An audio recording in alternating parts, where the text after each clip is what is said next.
Right Telangana TPCC chief Revanth Reddy మాట్లాడుతున్నారు, live లో చూద్దాం. నీటి ప్రాజెక్టులు అన్నిటిని కాంగ్రెస్ పార్టీ కట్టింది.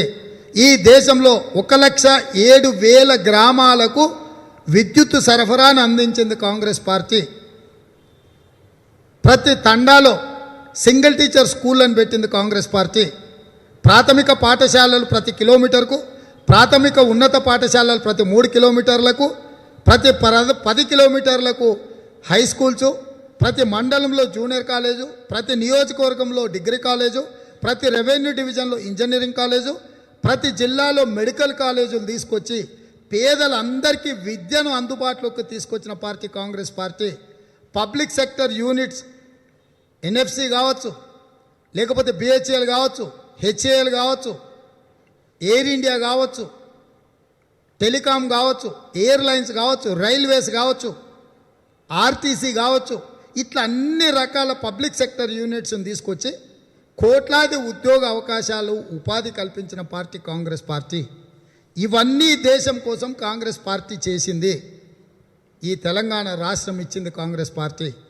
10 సంవత్సరాలలో మీరు చేసింది నిక్కచ్చిగా ఒక విషయం చెప్పండి. ఇవాళ ఈ నగరానికి, ఈ రాష్ట్రానికి ఆదాయం తెచ్చిపెడుతున్న ఐటీ కంపెనీలను కాంగ్రెస్ తెచ్చింది. ఔటర్ రింగ్ రోడ్ కాంగ్రెస్ నిర్మించింది. అంతర్జాతీయ ఎయిర్పోర్ట్ కాంగ్రెస్ నిర్మించింది. ఫార్మా ఇండస్ట్రీ కాంగ్రెస్ తీసుకొచ్చింది. మెట్రో రైలు కాంగ్రెస్ తీసుకొచ్చింది. మీరు తెచ్చింది ఏంది? నికరంగా జన్వాడలో నువ్వు ఫామ్ హౌస్ కట్టుకున్నావు, కొంచెం అసుడవుతే శంకర్పల్లిలో కవిత గారు ఫామ్ హౌస్ కట్టుకురు, అజీజ్ నగర్లో హరీష్ రావు గారు ఫామ్ హౌస్ కట్టుకురు, గజ్వేల్లో కేసీఆర్ ఫామ్ హౌస్ కట్టుకున్నారు. టీ న్యూస్ పెట్టుకుర్రు, 10 టీవీ కొనుక్కుర్రు, TV9 పెట్టుకుర్రు, ఎన్టీవీలో షేర్లు కొనుక్కున్నారు, గుమస్తా తెలంగాణ పేపర్ పెట్టుకున్నారు. ఇవి తప్ప జాతికి అంకితం చేయగలిగిన ప్రాజెక్టు ఏదైనా మీరు తెచ్చిండ్రా? ఇక కాళేశ్వరం ప్రాజెక్టు అవినీతి రాహుల్ గాంధీకి అవగాహన లేదని మూతి మీద పెట్టి కొడతా ఆ మాట అన్నోళ్ళని.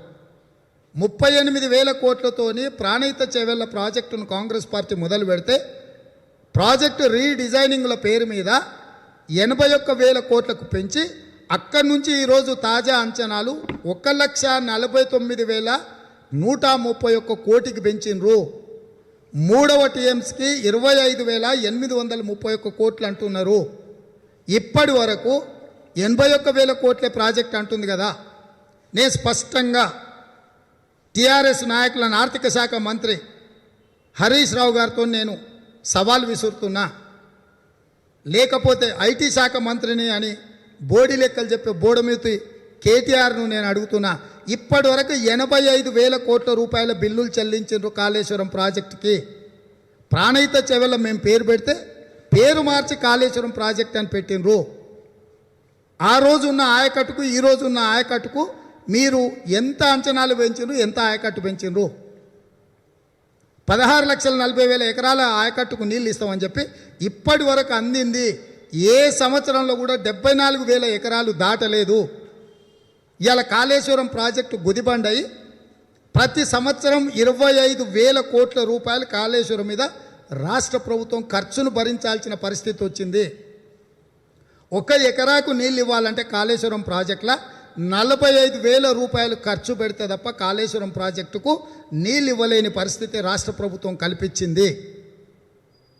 అంటే ఇది తెలంగాణ రాష్ట్రానికి గుదిబండగా మారి ఈరోజు తెలంగాణ ఆర్థిక వనరులను అన్నిటిని కూడా మింగడానికి ఉన్న ఒక white elephant is Kaleshwaram project. 16,000 కోట్లతో మొదలుపెట్టిన పాలమూరు రంగారెడ్డి ఎత్తిపోతల పథకం 50,000 కోట్లకు పెరిగింది. ఇలా 1,00,000 కోట్లకు అంచనా పెరిగేట పరిస్థితి ఉన్నది. ఏ ప్రాజెక్ట్ అన్నా నువ్వు మొదలుపెట్టిన అంచనాలకు, ఈరోజు ఉన్న అంచనాలకు ఇవన్నీ కాంగ్రెస్ పార్టీ చెప్తలేదు. కాగ్ చెప్పింది. కాగ్ ఈ మధ్యలోనే నివేదిక ఇచ్చింది కాళేశ్వరం ప్రాజెక్టు మీద. కాగ్ నివేదిక మీద చర్చించడానికి హరీష్ రావును, కల్వకుంట్ల తారక రామారావును నేను డిమాండ్ చేస్తున్నా. కాంగ్రెస్ పార్టీ తరఫున మేమిద్దరం వస్తాము, టీఆర్ఎస్ తరఫున మీరిద్దరు రాండి, హరీష్ రావు గారు, కల్వకుంట్ల తారక రామారావు గారు. కాగ్ ఇచ్చిన నివేదిక మీద, కాళేశ్వరం ప్రాజెక్టు మీద చర్చించుకుందాము. రాహుల్ గాంధీ గారు మాట్లాడిన అంశంలో ఏ ఒక్క తప్పు మీరు ఎత్తి చూపినా, మీరు ఏ శిక్ష విధించినా మేము దానికి సిద్ధంగా ఉన్నాము. మీ అవినీతి విషయంలో స్పష్టంగా అవగాహనతో కూడుకున్న రాహుల్ గాంధీ గారి సంభాషణను విన్న తర్వాత టీఆర్ఎస్ పార్టీ నాయకులు బండారం బయటపడ్డదని రాత్రి నుంచే బావబామార్దులు పోటీలు పడి పెడబొబ్బలు పెడుతుండ్రు. మీ పెడబొబ్బల వల్ల తెలంగాణ రాష్ట్రాన్ని ప్రజల్ని మభ్యపెట్టలేరు. 93,000 ఎకరాల భూసేకరణ నుండి ఇప్పటి వరకు మీరు సేకరించింది 64,000 ఎకరాలే. ఇంకా 22,000 ఎకరాల భూమి సేకరించాలి. అంటే ఇట్లా లక్షలాది కోట్ల రూపాయలను ప్రాజెక్టులు టెండర్ల పేరు మీద మీరు కొల్లగొట్టి ఈ రాష్ట్ర సంపదను మొత్తం దోసుకున్నారు. ఒక్క కేసీఆర్ కుటుంబమే 1,00,000 కోట్ల రూపాయల దోపిడీకి పాల్పడ్డది. 2001 టీఆర్ఎస్ ప్రారంభించినప్పుడు ఉన్న ఆస్తులు ఎన్ని? 2014 జూన్ 2 నాడు తెలంగాణ రాష్ట్రం ఏర్పడ్డప్పుడు కేసీఆర్ కుటుంబ సభ్యులకు ఉన్న ఆస్తులు ఎన్ని? 2023 జూలై 2 నిన్న రాహుల్ గాంధీ గారి సభ జరిగే సమయానికి సాయంత్రం 7 గంటల వరకు ఆ కుటుంబానికి ఉన్న ఆస్తులు ఎన్ని చర్చించుకుందామా?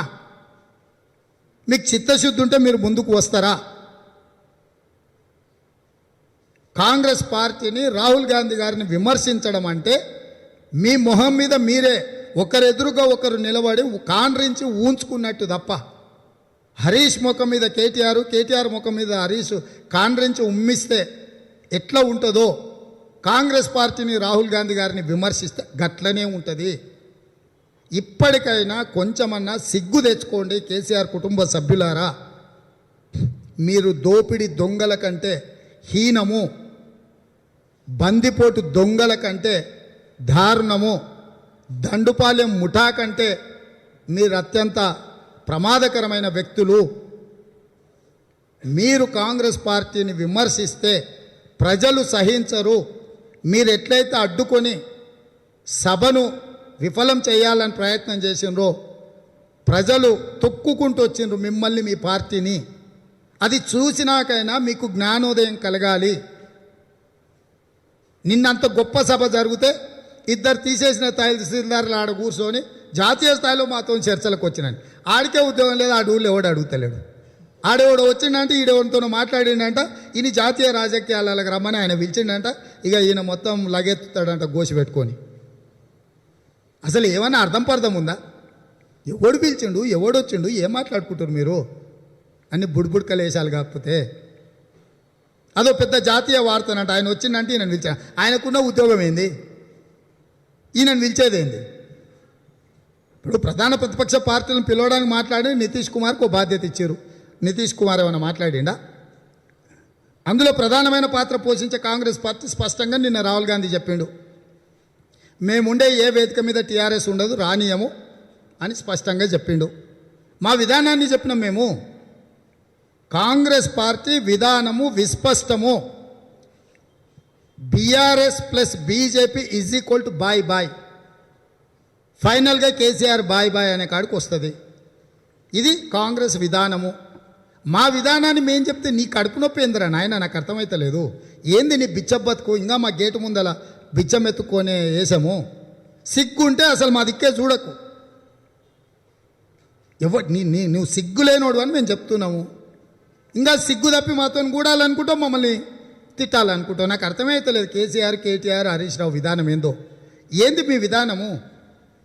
మీ జాతీయ విధానం ఏందో చెప్పండి. జాతీయ పార్టీని పెట్టుకురు కదా, నీ జాతీయ పార్టీ విధానము ఏంటిది? మా విధానం స్పష్టంగా చెప్పినాం. బీఆర్ఎస్ ఏ వేదిక మీద ఉన్నా, ఏ మీటింగ్లో ఉన్నా కాంగ్రెస్ రాదు, బీఆర్ఎస్ను రానియదు. బీఆర్ఎస్ అంటేనే బీజేపీ రిష్తేదార్ సమితి అని మా విధానము. మా నాయకుడు ఆ విషయం స్పష్టంగా నిన్న ప్రజలకు చెప్పిండు, తెలంగాణ ప్రజలకు. మా విధానాన్ని మేము చెప్పుకుంటే కూడా మీకెందుకు నొప్పి లేస్తుందని నేను అడుగుతున్నా. కాబట్టి ఈ సైకోలు, సన్నాసులు కాంగ్రెస్ గురించి, రాహుల్ గాంధీ గారి గురించి మాట్లాడితే కాంగ్రెస్ పార్టీ కార్యకర్తలు, తెలంగాణ ప్రజలు మిమ్మల్ని క్షమించరు. ఈ రాష్ట్రం ఇచ్చింది కాంగ్రెస్ పార్టీ, శ్రీమతి సోనియా గాంధీ గారు. ఆ బిల్లు ఆమోదం పొందినప్పుడు పార్లమెంట్లో ఉండి బిల్లు పాస్ కావడానికి సహకరించింది రాహుల్ గాంధీ గారు. అందుకే తెలంగాణ సంక్షేమం కోసం, తెలంగాణ అభివృద్ధి కోసం ఏ డిక్లరేషన్ అయినా, ఏ గ్యారంటీనైనా ఇచ్చే అధికారము, అర్హత రాహుల్ గాంధీ గారికి ఉంది. అందుకే వృద్ధులకు, వితంతువులకు, వికలాంగులకు, బీడీ వర్కర్లకు, ఒంటరి మహిళలకు, కల్లుగీత కార్మికులకు, అదేవిధంగా చేనేత కార్మికులకు, ఎయిడ్స్ బాధితులకు, అదే